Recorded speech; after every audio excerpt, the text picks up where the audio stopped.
नमस्कार, मैं Tanveer sir from Bihar, East Champaran Motihari. स्वागत है आपका अपना प्यारा सा यूट्यूब चैनल तनवीर सर पर।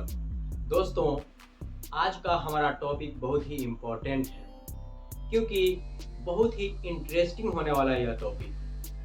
अब क्यों इंटरेस्टिंग होने वाला भाई? दिलचस्प जिसको बोलते हैं, ये बहुत ही दिलचस्प वाला है टॉपिक, क्योंकि इस टॉपिक का नाम है बीज गणित, जिसे अंग्रेजी में यानी इंग्लिश में बोलते हैं अलजेब्रा।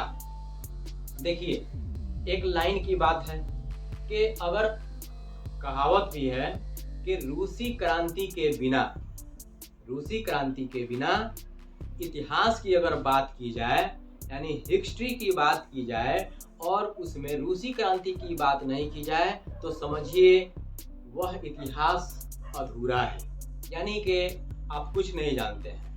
आपका जो इतिहास की जो जानकारी है आपके अंदर, वह बिल्कुल भी ना के बराबर है, कुछ नहीं जानते हैं आप, अधूरा है रूसी क्रांति के बिना। ठीक वैसे ही अगर मैथ की बात की जाए, गणित की बात की जाए और गणित में आप अलजेब्रा के बारे में नहीं जानते हैं, यानी कि बीज गणित के बारे में नहीं जानते हैं, तो मतलब आप कुछ भी नहीं है, आप जीरो हैं। अगर आप बीज गणित नहीं जानते हैं, अलजेब्रा के बारे में नहीं जानते हैं और कहते हैं कि मैं मैथ बहुत जानता हूँ, मुझे गणित आती है और ये अलजेब्रा के बारे में पता ही नहीं है, तो आप जीरो हैं। लेकिन इस जीरो का वैल्यू भी जरा सा आपको पता होना चाहिए। देखिए, ये जीरो है, इस जीरो का वैल्यू अगर एक के पहले इस जीरो को लगाया जाता है तो बिल्कुल जीरो है, यह वैल्यू नहीं है इसका।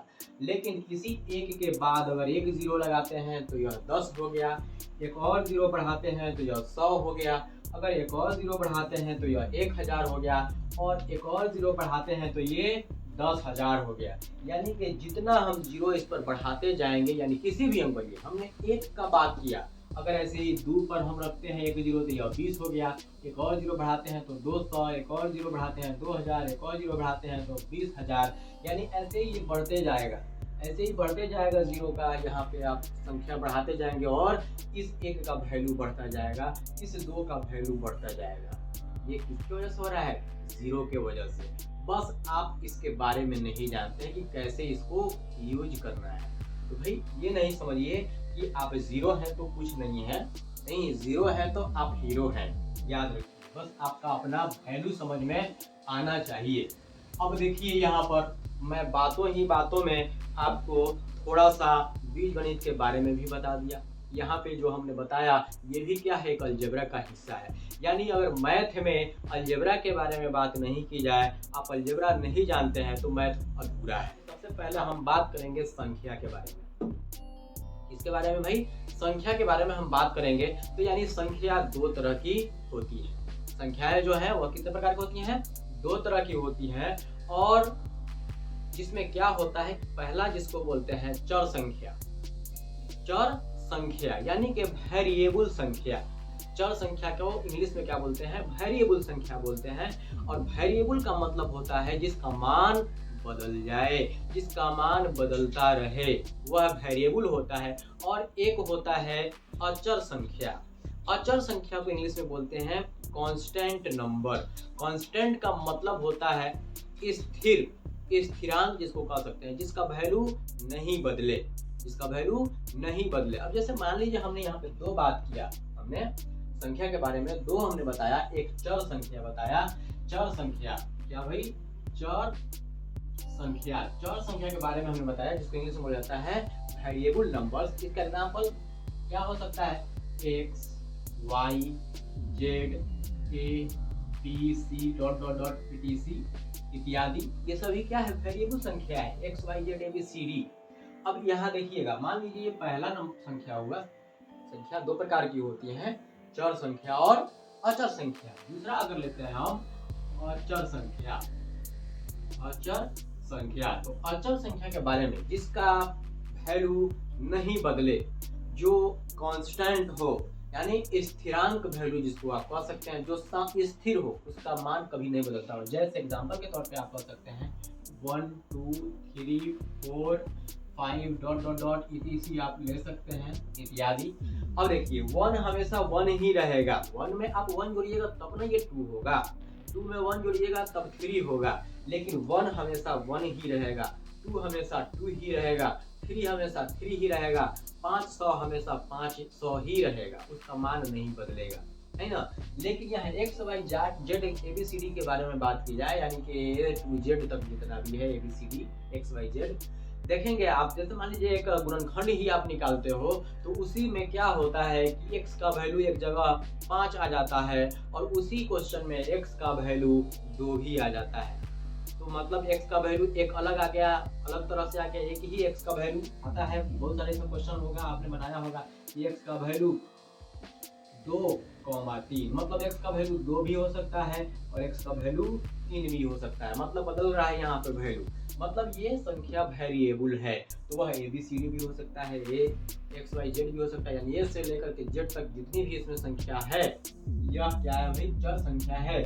और अचर संख्या में यानी 1 2 3 4 जो काउंटिंग का होता है, ये सभी क्या है, अचर संख्या है, कांस्टेंट नंबर इसको बोलते हैं, इसका मान कभी भी नहीं बदलता है। वीडियो स्किप नहीं कीजिएगा, आप कंटिन्यू बने रहिएगा, क्योंकि बहुत ही दिलचस्प वाला जिसको बोलते हैं इंटरेस्टिंग टॉपिक है हमारा आज का।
योग आप लिख सकते हैं, योग बराबर x प्लस वाई आंसर हो जाएगा। ध्यान देंगे यहाँ पे जरा सा, मैं एक बार फिर से रिपीट कर रहा हूँ कि डिफिनेशन में हम जाएंगे अगर, तो संख्याएं दो तरह की होती हैं, एक चर और दूसरा अचर। ये हमेशा याद रखिएगा, एक पहला चर संख्या और दूसरा अचर संख्या। उसके बाद पहला नंबर अगर हम यहाँ लेते हैं चर संख्या, इसको इंग्लिश में बोलते हैं वेरिएबल नंबर्स, जिसका डिफिनेशन हम कैसे दे सकते हैं, तो वैसी संख्याएं जिसका मान स्थिर नहीं रहता है, इसे सांकेतिक संख्या भी कह सकते हैं। जिसको तो वेरिएबल नंबर्स किसको बोलते हैं, चर संख्या को बोलते हैं, और चर संख्या को आप सांकेतिक संख्या भी बोल सकते हैं, याद रखिएगा। जैसे XYZ ABCD इत्यादि हमने पहले ही चर्चा कर दिया है यहाँ पर। अब दूसरा नंबर आता है इसका अचर संख्या। अचर संख्या जो जिसको इंग्लिश में बोलते हैं कांस्टेंट नंबर। क्या बोलते हैं भाई, कांस्टेंट नंबर। आप मेरे साथ बोलिए तो क्या होगा कि आपको एक्स्ट्रा पढ़ने की जरूरत नहीं पड़ेगी, रिवीजन करने की जरूरत नहीं पड़ेगी। मेरे साथ आप अगर बोलते हैं, मन में ही बोलिए, तो क्या होगा, आपको याद हो जाएगा और दिमाग में बैठ जाएगा। ये मैथ है। तो अचर संख्या यानी कांस्टेंट नंबर्स, जिसका हम डिफिनेशन दे सकते हैं कि वैसी संख्याएं जिसका मान नहीं बदला जा सकता है। देखिए, चर संख्या में मान बदलता है, वह स्थिर नहीं होता है। जिसका मान स्थिर नहीं रहता है, वह मान बदलता रहता है। लेकिन यहाँ पर अचर संख्या में जिसका मान नहीं बदला जा सकता है, जैसे 1 2 3 4 इत्यादि, ये सभी क्या है, अचर संख्या। इसका मान आप नहीं बदल सकते हैं, वो हमेशा 1 रहेगा, 2 रहेगा, 2 है तो 2 ही रहेगा, 3 है तो 3 ही रहेगा, नहीं 1000 है तो 1000 ही रहेगा, क्योंकि यह स्थिर संख्या है, इसका मान नहीं बदला जा सकता, यह कांस्टेंट नंबर है। चलिए नोट में याद रखिएगा, अगर किसी भी संख्या के पहले कोई चिन्ह इंगित नहीं है, इंगित का मतलब हो गया दर्शाया हुआ नहीं है, दिखाया नहीं गया है, यानी कोई भी संख्या है, चाहे वह चर संख्या हो या अचर संख्या हो, दोनों में से कोई भी संख्या हो, अगर उसके पहले कोई भी चिन्ह नहीं दिखाई दे रहा है, नहीं दर्शाया गया है, तो याद रखिए वह हमेशा क्या होता है, धनात्मक होता है। वह संख्या हमेशा पॉजिटिव होता है। मतलब उसके पहले क्या छुपा है भाई, प्लस छुपा हुआ है, प्लस लगा हुआ है। मतलब आप कह सकते हैं कि हर चीज का एक पहचान होता है, हर इंसान का भी एक पहचान होनी चाहिए, पहचान होता भी है। जैसे मान लीजिए अभी हम कहें कि हमारे देश के प्रधानमंत्री श्री नरेंद्र मोदी हैं। अब नरेंद्र मोदी के पहले प्रधानमंत्री लगा, तो प्रधानमंत्री क्या है, ये पहचान हो गया उनका ना कि वो प्रधानमंत्री हैं हमारे देश के, है ना। तो ठीक वैसे ही नरेंद्र मोदी अगर कह दे तो भाई नरेंद्र मोदी तो आम इंसान भी हो सकता है, आम इंसान का भी नाम हो सकता है, वह कौन है नरेंद्र मोदी। लेकिन कहते हैं प्रधानमंत्री, तो अच्छा दिमाग में आ जाता है कि अच्छा पहचान से समझ में आए कि प्रधानमंत्री वो हो, वही नरेंद्र मोदी जो हमारे देश के प्रधानमंत्री हैं, श्री नरेंद्र मोदी। तो यहाँ ध्यान देंगे, अगर कोई भी संख्या है तो कोई भी संख्या के पहले अगर कुछ नहीं लगा है तो समझ जाइए कि चिन्ह में क्या है भाई, प्लस है, वह धनात्मक है, वह पॉजिटिव है, उसका वह पहचान हो गया। अगर माइनस, माइनस को छुपाया नहीं जा सकता है, माइनस अगर दो है तो माइनस दो लिखना पड़ेगा, क्योंकि दो के पहले माइनस हमको दिखाना पड़ेगा कि हाँ ये माइनस दो है, ऋणात्मक है, नेगेटिव है, लेकिन खाली दो लिख दे हम, मतलब इसके पहले प्लस है, यह क्या है भाई, प्लस है, प्लस छुपा रहता है, ये नहीं दिखता है, इसलिए कुछ नहीं है किसी भी संख्या के पहले, तो समझ जाइए कि क्या है, वह पॉजिटिव है, धनात्मक है। वही यहाँ कहा कि अगर किसी भी संख्या के पहले कोई चीज इंगित नहीं है तो वह हमेशा धनात्मक संख्या होती है। अगर चर संख्या से संबंधित अगर कुछ उदाहरण लिया जाए, जैसे कि संख्या x तथा संख्या y, याद रखिए संख्या x और y यहाँ क्या है, चर संख्या है। तो संख्या x तथा संख्या y का योग अगर निकाला जाए, योग का मतलब होता है जोड़, योगफल निकाला जाए, तो यहाँ ध्यान दीजिए दरअसल x के बारे में अगर बात की जाए तो x को पहले कुछ नहीं लगा है, मतलब यह प्लस x है। और वैसे ही ठीक वैसे ही जैसे अभी x के बारे में बात की गई, तो y के लिए यहाँ पे कहा जाए तो y क्या है भाई, कुछ नहीं इसके पहले लगा हुआ है, मतलब यह भी प्लस y है, धनात्मक है। तो योगफल क्या, योगफल निकालना है, मतलब x जोड़ y कुछ नहीं लगा है, मतलब प्लस है या, तो x प्लस y, ये आंसर हो गया। अब एक चीज यहाँ पे और आपको हम कहेंगे, मैथ जो है, यहाँ पे मैथ राजनीति भी सिखाता है, याद रखिए। मतलब मैथ क्या है, दिमाग का खेल है। जादू क्या होता है, वो हाथों का खेल होता है, हाथों की सफाई होती है। ठीक वैसे ही मैथ दिमाग का खेल होता है। यह इसमें भी कास्टिंग होता है, यानी इसमें भी बहुत सारा कास्ट की बात आती है सामने, अगर ध्यान से देखेंगे तो। मतलब जातीयता ये भी करता है मैथ हमारे साथ में, अपने साथ में, जब इसको सॉल्व करने जाइएगा तो देखिएगा। जैसे मान लीजिए ये x और y की हम यहाँ पे बात करें, x प्लस वाई तो हमने लिख दिया कि x और y का योगफल x प्लस वाई, लेकिन जैसे ही हम बात करेंगे कि क्या x y का जाती है या y x का जाती है, तो आप कहेंगे नहीं, और बिल्कुल सही है, क्योंकि x y का जाती नहीं है और y x का जाती नहीं है। भाई वेरिएबल संख्या तो है, लेकिन यहाँ जाति नहीं है। x का जाति कौन होगा, x से रिलेटेड जो होगा वह x का जाति होगा। y का जाति कौन होगा, y से जो रिलेटेड होगा वह y का जाति होगा। z का रिलेटेड कौन होगा, जो z से रिलेटेड होगा वह z के जाति का होगा। अगर 2 का जाति कौन होगा, तो 2 का जाति 3 4 5 जो भी है, सभी एक ही जाति में आते हैं, क्योंकि 2 में 3 जोड़िएगा तो 5 हो जाएगा, 5 में 3 जोड़िएगा तो 8 हो जाएगा, क्योंकि इसको आप ऐड कर सकते हैं। लेकिन x में y नहीं जुड़ सकता है, दोनों एक साथ रह सकता है, लेकिन दिखेगा दोनों के बीच में एक दरार, प्लस का चिन्ह दिख रहा है यहाँ पे, है ना। लेकिन जैसे ही आप x यहाँ x का और x में जोड़िएगा तो ये जुट जाएगा, क्योंकि x का जाति है, तो कहेगा आओ मेरे साथ जुड़ जाओ, एक साथ हो जाओ। तो लो भाई x और x, यानी इधर एगो x एगो ओने x, वोट के बारे में बात अगर करें यहाँ पे, तो x कहेगा हमारे साथ हो लो, हम तुम्हारे जाति के हैं, एक साथ हो जाओ हमारे साथ भाई। तो ये क्या करेगा, जुड़ जाएगा, x एगो एने x एगो ओने x, यानी कौगो x है यहाँ पे, तो दूगो है, तो लीजिए 2x हो नहीं जाएगा, मिल के जुड़ गए, जुड़ के मतलब मिल जाएगा, यहाँ पे जुट जाएगा। ये इसके जाति का था। y का अगर कहें तो y के साथ में अगर दूगो y यहाँ पे लिख दिए हम, तो y के साथ में उधर कौगो रहा है, दूगो y है, मतलब y का ही जाति है ये, लेकिन एगो दूगो है, तो कहेगा इहो आ जाओ मेरे साथ, हम तुम्हारे जाति के हैं, तो इहो मिल जाएगा, 3y हो जाएगा, 3 गो y हो जाएगा। ऐसे ही जाति मैथ में भी खूब राजनीति होता है, याद रखिएगा, तो थोड़ा सा दिमाग यहाँ पे लगाना होगा, दूसरा और कुछ नहीं है मैथ में। ये बीजगणित का थोड़ा सा शुरुआत है, देखते रहिए, अभी आपको बहुत मजा आने वाला है। चलिए हम नेक्स्ट अब देखते हैं हमारा इसका टॉपिक, आप चाहें तो स्क्रीनशॉट इसका ले सकते हैं। चलिए अब थोड़ा सा यहाँ पे एक और चीज की चर्चा हो जाए, जैसे कि मान लीजिए हमने अभी राजनीति के बारे में बात की कि मैथ जातीयता करता है, राजनीति करता है, तो थोड़ा सा इस तरह का एग्जाम्पल भी देख लिया जाए। एग्जाम्पल के तौर पे मान लीजिए उदाहरण में हमने उदाहरण में अगर ले हम एक उदाहरण लेते हैं कि 2x प्लस 3x और कहें कि ये क्या होगा, 2x प्लस 3x बराबर क्या होगा भाई। तो ध्यान देंगे जरा सा, ये x और x, इधर भी x है उधर भी x है, जैसा कि हमने अभी पहले बताया। तो x का जाति है यहाँ पर, है ना। तो एक जाति का है तो यह क्या हो जाएगा, सीधा जाके जुड़ जाएगा। तो इधर प्लस से पहले 2x है, 2x का मतलब क्या हुआ, 2x है। 3x का मतलब 3x है, ये 3x कैसे हो गया, तो x प्लस x, ये 3x है, इधर एक है, एक छुपा हुआ है, एक छुपा हुआ है। भाई याद रखिएगा, अगर कोई भी संख्या के बारे में बात की जाए तो उससे पहले प्लस चिन्ह के बारे में बात की जाए तो चिन्ह प्लस छुपा हुआ होता है और बट्टा में 1 छुपा हुआ होता है, और पहले जैसे प्लस छुपा हुआ होता है चिन्ह की जगह पर, तो वैसे ही गुना में एक भी छुपा होता है, याद रखिए। तो जैसे यहाँ पे हमने लिखा एक एक्स, तो कगो देखिए तो एक एक्स कगो एक्स, एक 2 1 3 एक्स। तो ठीक ऐसे ही यह 3x है, याद रखिएगा।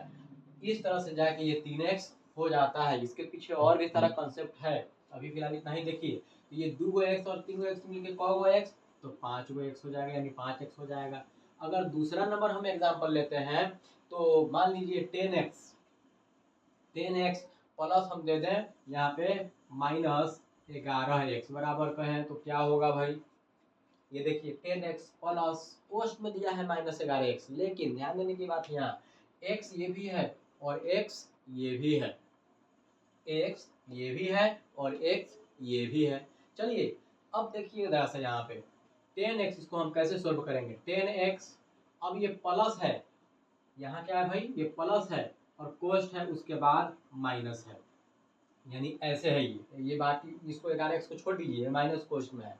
तो याद रखिएगा, कोई भी संख्या या कोई भी चिन्ह के बाद अगर डायरेक्ट कोष्ट लगता है और कोष्ट के अंदर कुछ है, तो इसका मतलब उसमें क्या हो रहा है, गुना हो रहा है, और उसमें क्या करेंगे, हम गुना ही करेंगे। तो देखिए ये प्लस है, इसके जस्ट बाद कोष्ट लग गया और कोष्ट के अंदर क्या है, माइनस है, मतलब हम क्या करेंगे भाई, गुना करेंगे।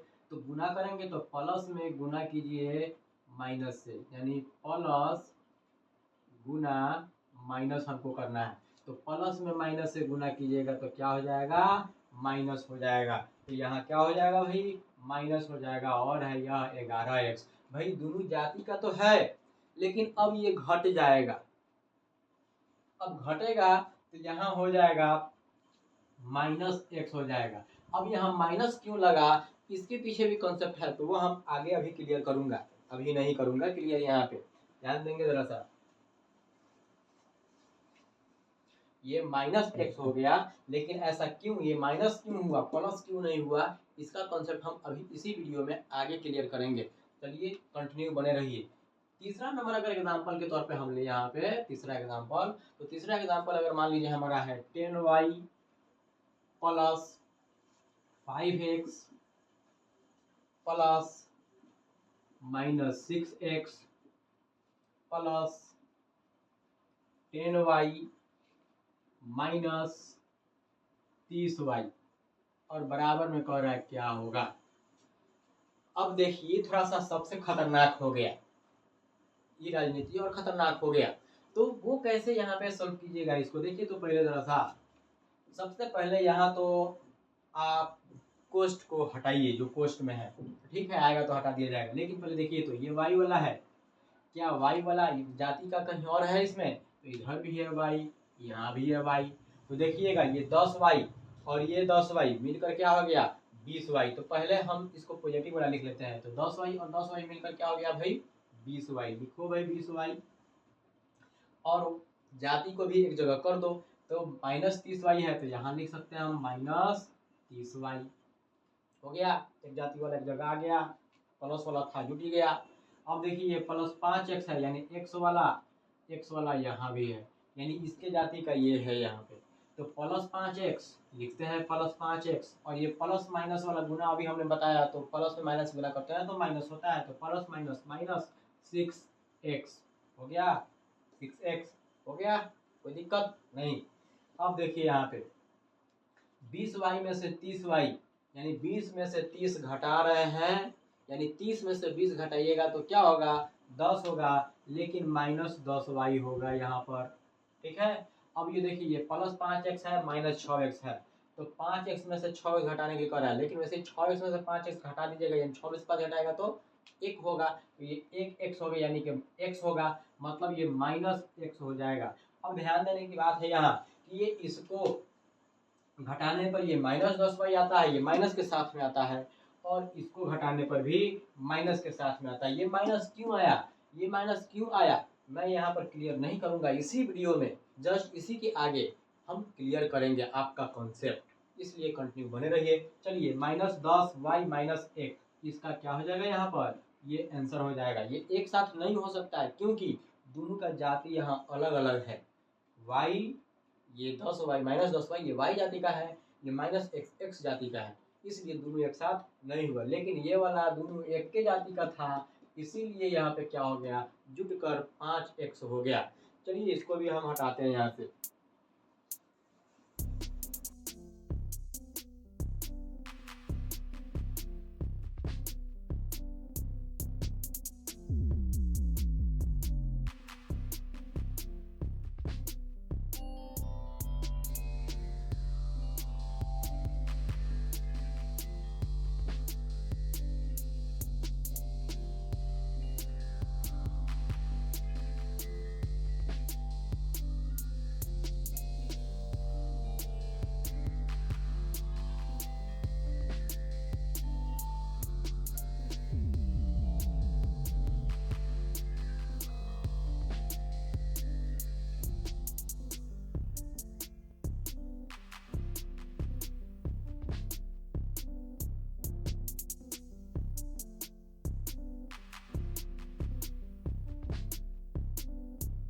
यहाँ ध्यान देने की बात है नोट में कि अगर दो अचर संख्याओं का चिन्ह समान हो, दो अचर संख्या का चिन्ह समान हो, नहीं, दो अचर संख्या का चिन्ह समान हो, जिसमें धनात्मक मतलब प्लस या ऋणात्मक व माइनस भी हो सकता है, नहीं, ऋणात्मक माइनस को बोलते हैं, धनात्मक प्लस को बोलते हैं, यानी धनात्मक को प्लस से दर्शाया जाता है और ऋणात्मक को माइनस से दर्शाया जाता है, तो संख्या हमेशा जुड़ती है।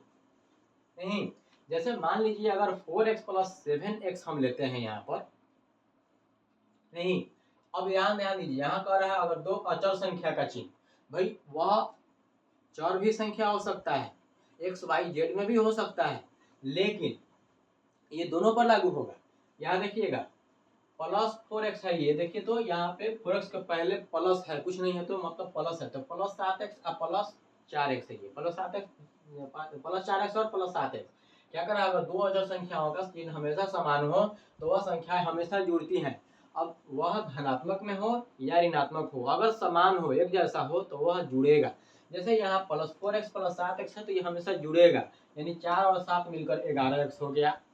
अब ध्यान दें, और उसका चिन्ह भी हमेशा वही होगा, समान वाला चिन्ह होगा रिजल्ट में। यहाँ ध्यान दीजिए, जैसा कि अभी हमने बताया आपको ना इससे पहले वाला कि उसका कॉन्सेप्ट आगे क्लियर होगा, यही है कॉन्सेप्ट उसका।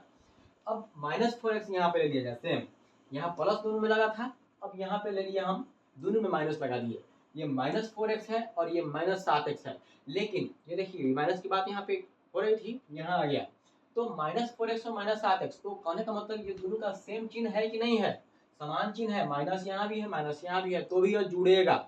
जुड़ेगा मतलब 4x और 7x जुड़ेगा तो क्या होगा, 11x हो जाएगा, 7 4 11 होता है, तो 4x और 7x 11x, लेकिन उस रिजल्ट में यानी कि जुड़ने पर जो आया वह रिजल्ट ही तो हो रहा है ना, परिणाम ही तो हो रहा है, तो इस परिणाम में यानी इस रिजल्ट में चिन्ह क्या लगेगा, तो सेम लगेगा, समान चिन्ह जो होगा वही लगेगा।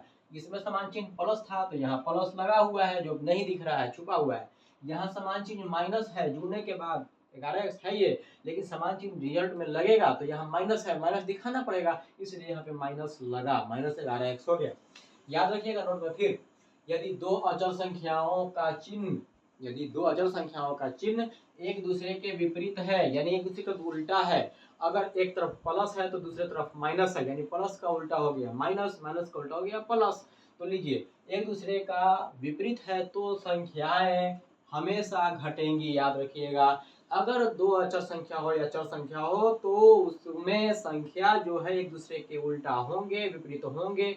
माइनस का प्लस है, प्लस का माइनस है, एक तरफ प्लस है दूसरी तरफ माइनस है, दूसरी एक तरफ माइनस है दूसरी तरफ प्लस है, तो याद रखिएगा उसके परिणाम में जो है वह तो हमेशा घटेगा ही, लेकिन घटने के बाद रिजल्ट जो होता है उसमें उस रिजल्ट का चिन्ह हमेशा बड़ी संख्या के चिन्ह के अनुसार होता है, चिन्ह के अनुसार होगी। यानी कि उन दोनों संख्या में जो प्लस है एक माइनस है एक दूसरे के विपरीत वाला है, तो उस दोनों संख्या में एक ऐसा संख्या होगा जो दोनों में बड़ा होगा। तो माइनस प्लस को छोड़कर उसको साइड करके अगर वो बड़ा है तो जो बड़ा है उसका जो चिन्ह लगा हुआ है वही रिजल्ट में लगेगा। जैसे यहाँ देखिएगा पहले नंबर एग्जाम्पल हम लिए कि 10x minus 7x, 10x minus 7x है। यहाँ पर देखिए 10x के पहले प्लस छुपा हुआ है और यहाँ 7 से पहले माइनस है, यानी प्लस है माइनस एक दूसरे के विपरीत हो गया, और विपरीत है तो क्या कर रहा है वह संख्या हमेशा घटेगी। अब घटेगा भाई 10x में से 7x घटा दीजिए, 10 में से 7 गया 3, तो 3x हो गया। अब 3x में प्लस लगेगा कि माइनस लगेगा, तो क्या कह रहा है कि इसमें जो बड़ी संख्या होगी उसका चिन्ह के अनुसार रिजल्ट लगता है, उसका चिन्ह में जो उसके रिजल्ट बड़ी संख्या में जो चिन्ह होता है वही रिजल्ट में लगता है। इन दोनों में देखिए तो जरा सा एक दूसरे के विपरीत तो है चिन्ह, तो कहा घटेगा तो घटा दिया गया 3x हो गया। 3x में प्लस लगेगा कि माइनस लगेगा, तो कह रहा है इन दोनों में जो बड़ा संख्या होगा उसका जो चिन्ह होगा वही उसमें लगेगा। तो दोनों में क्या है भाई 7 में और 10 में बड़ा कौन है 10 है, तो 10 का चिन्ह देखिए तो 10 के चिन्ह छुपा हुआ है प्लस, तो यहाँ भी प्लस छुपा है यानी कि प्लस 3x है यह। ठीक वैसे ही यहाँ 10x का चिन्ह धनात्मक तथा 7x का चिन्ह ऋणात्मक है, इसलिए संख्या आपस में घटकर 3x हो गई। अब 3x का चिन्ह हमेशा धनात्मक होगा क्योंकि बड़ी संख्या 10x का चिन्ह भी धनात्मक यहाँ पर है। आप इसका स्क्रीनशॉट ले सकते हैं, स्क्रीनशॉट लेने के बाद आप अपने नोटबुक में नोट कर सकते हैं। चलिए हम बढ़ते हैं, कुछ एक दो एग्जाम्पल और देखते हैं।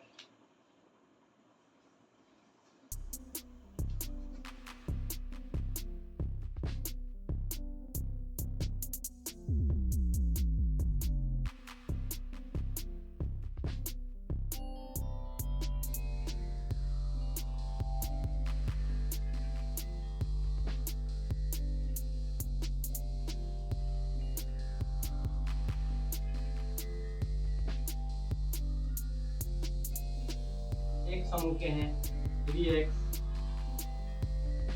प्लस 5x और ये 4y और minus 6y, minus 4y minus 6y। ध्यान देंगे यहाँ पर ये इसके जाति का हो गया, तो 3 5 8x, ये 4 6 10y एक साथ हो गया, यही इसका क्या हो जाएगा आंसर हो जाएगा। ध्यान देने की बात है यहाँ पर, जरा सा आप ध्यान देंगे कि दूसरा नंबर एग्जांपल में हमने लिया है 7x माइनस 10x, यहाँ पे उसको हमने पलट दिया। पहले में था 10x माइनस 7x, यहाँ है 7x माइनस 10x, तो आ गया माइनस 3x। जैसा कि उसमें बताया गया है आपको कि यदि चिन्ह एक दूसरे के अपोजिट हो विपरीत हो तब वह संख्या हमेशा घटेंगी। लीजिए ये प्लस है ये माइनस है, तो घटा 7 में से 10 यानी 10 में 7 गया 3x हुआ, लेकिन माइनस लगा है क्योंकि उसमें कहा गया कि अब उसमें विपरीत तो है तो वह घटेगा, लेकिन उसमें रिजल्ट में चिन्ह क्या देंगे हम, तो दोनों में जो बड़ा होगा, तो दोनों में बड़ा कौन है 7 और 10 में बड़ा कौन है तो 10 है। अब 10 का रिजल्ट देखिए चिन्ह देखिए, तो चिन्ह इसका क्या है माइनस है, तो वही माइनस यानी बड़ा वाला चिन्ह माइनस जो है वह रिजल्ट में जाकर लग जाएगा, तो रिजल्ट 3x आ जाएगा घटाने के बाद, तो इसमें माइनस लग गया, ये वाला चिन्ह बड़ा वाला का चिन्ह लग गया, याद रखिएगा। यहाँ 3x का चिन्ह ऋणात्मक है क्योंकि बड़ी संख्या 10x का चिन्ह ऋणात्मक है, इसलिए ऐसा हुआ।